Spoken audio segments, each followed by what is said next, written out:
नमो बुद्धाय। अभिधम्मत संगो इस ग्रंथ में हम जो चित्त नामक टॉपिक सुन रहे हैं या उसके बारे में चर्चा कर रहे हैं, तो उसमें कामावचर शोभनानी चित्त हम देख रहे हैं। तो इसमें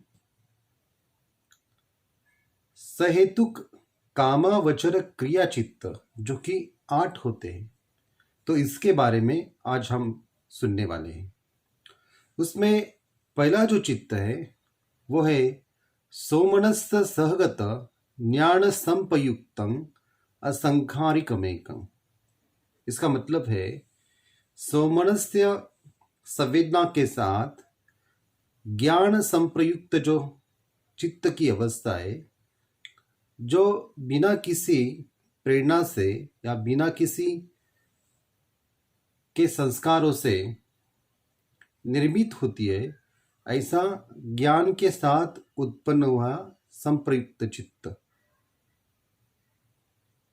उसको कुल मिला के सोमनस्य मतलब चित्त को ये प्रकट करते समय जो आनंद होता है, इसलिए उसको सोमनस्य कहा है। सोमनस्य सहगतम ज्ञान संपयुक्तम असंखारिकमेकम, मतलब ये चित्त की जब उत्पत्ति होती है तो उसमें किसी की प्रेरणा कारणीभूत नहीं होती, किसी का किया हुआ संस्कार कारणीभूत नहीं होता। तो अपने ही ज्ञान से, अपने ही मन से वो कर्म करता है और कर्म करते समय उसे सोमनस्य सहगत इस तरह की मानसिक संवेदना उत्पन्न होती है, और बिना किसी के संस्कार से या बिना किसी के प्रेरणा से उत्पन्न होती है। तो इसको कहते हैं सोमनस्य सहगत ज्ञान संपयुक्त असंखारिक। दूसरा जो है सोमनस्य सहगत ज्ञान संपयुक्त ससंखारिक। सोमनस्य सहगत, जैसे कि पहले हम देख चुके हैं कि मानसिक संवेदनाओं के साथ ज्ञान संप्रयुक्त ससंखारिक, मतलब किसी के प्रेरणा से इस प्रकार का ज्ञान के साथ युक्त सोमनस्य वेदना सहित जो मन उत्पन्न होता है या चित्त उत्पन्न होता है, उसको सोमनस्य सहगत ज्ञान संप्रयुक्त ससंखारिक चित्त कहते हैं। तीसरा जो है सोमनस्य सहगत ज्ञान विपयुक्त असंखारिकमेकम, मतलब सोमनस्य सहगत मतलब मानसिक संवेदनाओं के साथ, लेकिन ज्ञान से युक्त नहीं, तो ज्ञान से विपरीत, ज्ञान के साथ नहीं, तो ज्ञान को छोड़कर ऐसा असंखारिक मतलब किसी की प्रेरणा के बिना ऐसे भी चित्त की उत्पत्ति होती है, जिसमें मानसिक संवेदना ही होती है लेकिन ज्ञान का अभाव रहता है और किसी की प्रेरणा कारणीभूत नहीं होती। तो इस प्रकार का चित्त उत्पन्न होता है जो कि ज्ञान के साथ नहीं रहता। सोमनस्य सहगत ज्ञान विपयुक्त ससंखारिकमेकम, मतलब किसी ने बताया हुआ सोमनस्य वेदना मतलब सोमनस्य संवेदना सहित आनंद के साथ जो ज्ञान से विपरीत है, मतलब ज्ञान के अभाव में किसी ने किया हुआ संस्कार, किसी ने बताई हुई चीज, इसको लेकर जो मन में जो आनंद दशा या मन में सुखद संवेदना उत्पन्न होती है, उसको सोमनस्य सहगत ज्ञान विपयुक्त ससंखारिक चित्त कहते हैं। पांचवा जो है वह उपेक्षा सहगत ज्ञान संप्रयुक्त संखारिका, मतलब उपेक्षा वेदना सहित, मतलब उपेक्षा का मतलब कि मन की ऐसी अवस्था जो कि सुखद भी नहीं और दुखद भी नहीं, ऐसी जो अलिप्त अवस्था है, उपेक्षा वेदना से ज्ञान संप्रयुक्त मतलब उस ज्ञान सहित असंखारिक किसी के प्रेरणा के बिना उत्पन्न हुआ चित्त। उपेक्षा सहगत ज्ञान संप्रयुक्त ससंखारिका, मतलब उपेक्षा वेदना सहित ज्ञान संप्रयुक्त, ज्ञान के साथ किसी ने किया हुआ संस्कार है वह ससंकारिक चित्त, मतलब उपेक्षा सहगत ज्ञान संप्रयुक्त ससंखारिक चित्त। सातवां जो है उपेक्षा सहगत ज्ञान विप्रयुक्त असंखारिक चित्त, मतलब उपेक्षा वेदना से ज्ञान के अभाव में किसी की प्रेरणा या किसी के संस्कारों से नहीं, तो अपने आप जो चित्त उत्पन्न होता है उसे उपेक्षा सहगत ज्ञान विप्रयुक्त असंखारिक चित्त कहते हैं।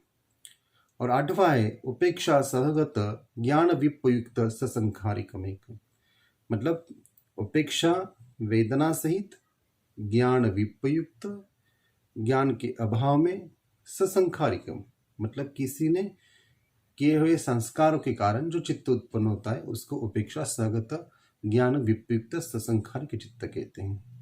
ये कुल मिला के 8 चित्त है। इसके पहले हमने जो चित्त देखे जिसमें सहेतुक कामावचर कुशल चित्त, सहेतुक कामावचर विपाक चित्त, और ये 8 जो हम देख रहे हैं सहेतुक कामावचर क्रिया चित्त, इसमें क्रिया का संबंध है। क्रिया जो करते हैं जिसका विपाक नहीं होता, क्रिया के साथ जिसका विपाक नहीं होता, इसका जो मतलब है, जैसे कि सामान्य आदमी दान पुण्य कर्म करते हैं, वैसे अरहंत भी दान पुण्य करते हैं, किंतु उनके वे कर्म कुशल कर्म नहीं होते। जो भी अरहंत बनते वो भी दान कुशल कर्म करते, पुण्य कर्म करते, तो उनके वो कर्म जो है कुशल कर्म नहीं होते। किस लिए, क्यों ऐसा होता है? तो उनका विपाक नहीं होता। वे जो भी कुशल करते वो क्रिया मात्र है, वो एक जैसे कि अपने शरीर से अपने मन से होने वाली जो क्रिया है तो उसका विपाक नहीं होता, और अकुशल कर्म या अकुशल मन की अवस्था अरहंतों में उत्पन्न नहीं होती नहीं। तो इस तरीके से अगर हम इसको समझें, क्योंकि मन की जो ऐसी क्रिया है जिसका विपाक नहीं होता, केवल क्रिया होती है, केवल एक मूवमेंट होता है, तो उसका विपाक नहीं होता, तो उसका विपाक न होने के कारण इसको कामावचर शोभनानी चित्त में इसको सहेतुक कामावचर क्रिया चित्त कहते हैं। और ये अरहंत का बहुत ज़्यादा होता है, मतलब अरहंत का ही होता है। तो इसलिए ये जो 8 चित्त की अवस्था है इसको ठीक तरीके से हमने ध्यान में लेना चाहिए, क्योंकि ये 8 चित्त जो कि सोमनस सहगत ज्ञान संप्रयुक्त संखारिक मेकम, सोमनस सहगत ज्ञान संप्रयुक्त संखारिकमेकम, सोमनस सहगत ज्ञान विप्रयुक्त संखारिकमेकम, सोमनस सहगत ज्ञान विप्रयुक्त संखारिकमेकम, उपेक्षा सहगत ज्ञान संप्रयुक्त असंखारिकमेकम, उपेक्षा सहगत ज्ञान विप्रयुक्त ससंखारिकमेकम, उपेक्षा सहगत ज्ञान विप्रयुक्त ससंखारिकमेकम, उपेक्षा सहगत ज्ञान विप्रयुक्त असंखारिकमेकम, उपेक्षा सहगत ज्ञान विप्रयुक्त ससंखारिकमेकम। ये जो 8 चित्त की जो अवस्थाएं हैं, जो सहेतुक कामावचर क्रिया चित्त इसको कहते हैं, तो इन अवस्थाओं को समझना जरूरी है। जैसे जैसे मन तेज बनता जाता है, जैसे जैसे मन की सूक्ष्मता बढ़ती जाती है, वैसे वैसे मन का ये जो स्वभाव है जो कि सौमनस से संवेदनाओं के साथ उत्पन्न होता है, ज्ञान संप्रयुक्त होता है, और किसी के प्रेरणा के बिना या किसी के प्रेरणा के साथ भी उत्पन्न होता है, या सौमनस वेदना सहित ज्ञान के अभाव में उत्पन्न होता है, जो प्रेरणा के साथ भी होता है या अप्रेरणा के साथ भी होता है। उपेक्षा वेदना सहित ज्ञान संप्रयुक्त असंखारिक, मतलब बिना संस्कार किए हुए, या ससंकारिक मतलब संस्कार किए हुए, ऐसे भी चित्त की अवस्था उत्पन्न होती है जो ज्ञान के साथ भी होती है और ज्ञान के बिना भी होती है। तो इन चित्तों को समझना बहुत जरूरी है। जैसे जैसे हम इसमें आगे जाएंगे वैसे वैसे चित्त का जो सखोल ऐसा जो स्वरूप है वो हमको पता चलेगा। इसलिए ये चित्त समझना काफी जरूरी है।